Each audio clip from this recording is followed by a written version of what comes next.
Okay, folks, this is a log image you're looking at out of the FX30, sgamut3.cine slog3, just like it says. This is a lens test. Here we go. This is the grade I applied to it. Just a basic color space transform, very slight film emulation LUT, cranked out at about 30%. Little tiny bit of noise reduction added here, some grain. I do some slight adjustments to the contrast, lifting the pivot a little bit. This is the Leica R Summicron ripped wide open at f2 on the Sigma EF dummy adapter. I call it a dummy adapter, even though it has electronics in it, because we will be comparing it to the Metabones. And I do have a 1/8 classic soft filter in the matte box. So that's what's going on with the bokeh back there. All the same settings, except now I bumped the ISO from 800 to 2500. So bringing that back down to something that I like, because that shadow side is almost 3 stops underexposed. Just trying to get that somewhere that I thought was more pleasing, but you definitely want to use that 2500 to preserve your skin tones and your shadow detail. It's a very noisy sensor. I think we all know that by now when it comes to the FX30, so you just have to understand the limitations of it. And with that being said, that's why we're going to be looking at the Metabones.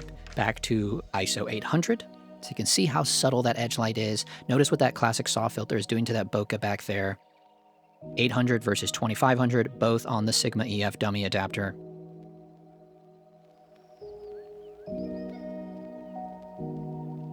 Now we're throwing on the Metabones Ultra Speedbooster, the 0.71 times speed booster, essentially turning that 50mm into a 35mm, or more realistically, getting a true 50mm field of view. This is kind of what a 50mm would look like on an FX3 or an FX6 in terms of field of view.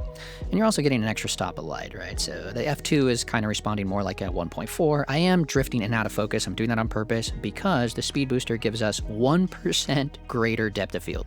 So your depth of field increases by 1% with the speed booster. The one thing you'll notice is it definitely is clipping the highlights. So something to be aware of. That's why we do these lens tests. I'm preparing for a short film I'm going to be the DP on next week. So it's kind of why we're doing this. I've never used the Leica Rs and the Speed Booster on a paid gig before with the FX30. So this is kind of the first time. Back to the dummy adapter here at ISO 800. Full screen, so you can be reminded of that. Look at what the bokeh, I love the classic soft filter. Back to comparing the dummy adapter at 800 versus the Metabones at 800. So you're getting this out of the can. I love what the speed booster does with the skin tones. I like how it makes the eye light pop. I'm using my Roscoe dash and dot at 3% for my eye light, but the edge light is way too harsh. So that's my fault. I should have massaged that in, dialed that in. It's just really, it's making the shadows look awful, and it's just because that edge light is so harsh. So that's more my fault. Okay, jumping back to the dummy adapter at 2500, ripped wide open at f2 on the Leica R Summicron. This is what you get out of the box. Back to the Metabones. Now this is the Metabones out of the box in terms of balance and exposure at ISO 2500. This is what you get. And here they are side by side. Metabones 2500, dummy adapter 2500. This is what I did in post, and this just helps us bring it back to a level that's probably going to be more realistic. And back to the Metabones at 2500. Back to the dummy adapter, 2500. Now, this is the 40mm G lens, the f2.5 E-mount Sony lens. This is at ISO 2500. Performs pretty well. I did keep the 1/8 classic soft filter on the lens. Notice it's way sharper than our 70s Leica lenses, so you probably want to go a little heavier density on filtration when using the modern lenses. I do have the full set of classic softs, but I wanted to keep it consistent, so really we can see the sharpness. Here they are all side by side, okay? So you got the G lens there on frame left, you got the Metabones frame right, and then you got the Sigma dummy adapter right in the middle.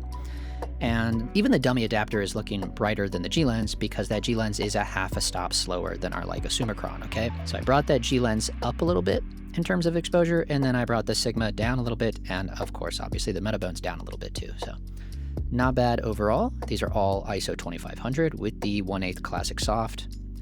And again, the only thing I hate about the Metabones is the clipping of the highlight, which is that edge light. That's just me. You got to be really mindful of really trying to dial that in. But I do love the softening that you get with the Metabones. I don't mind it. I especially like what it's doing to my skin tones. I love it.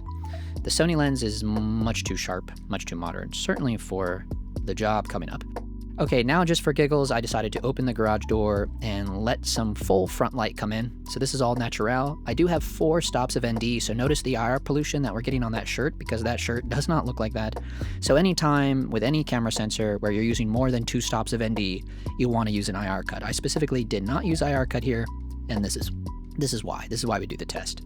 but we got, we're able to see a little limited dynamic range of, that window out there. We got some detail coming through there. 800 ISO, Sony G lens. Okay, now we're back on the 60mm Leica R EF adapter here, just the Sigma adapter. And this is what happens all natural. And not bad, not bad. I actually prefer the adapter when you got some light. Now back to the Metabones. As you'll notice, I did switch it up. I went from the Leica R50 to the 60mm Leica R. So that is a stop slower, but it actually brings us closer to the G lens being 2.5, the 60mm being 2.8. So, and here they are all side by side. Now I did make some adjustments to the exposure to all three. I don't know if this is helpful for any of you, but you got to see it here. Certainly not, nothing cinematic about this video, but that's, in my opinion, I don't really do that for tests. I kind of just like to see the response of the camera and the sensor. Thanks for checking it out. Let me know in the comments down below what you think.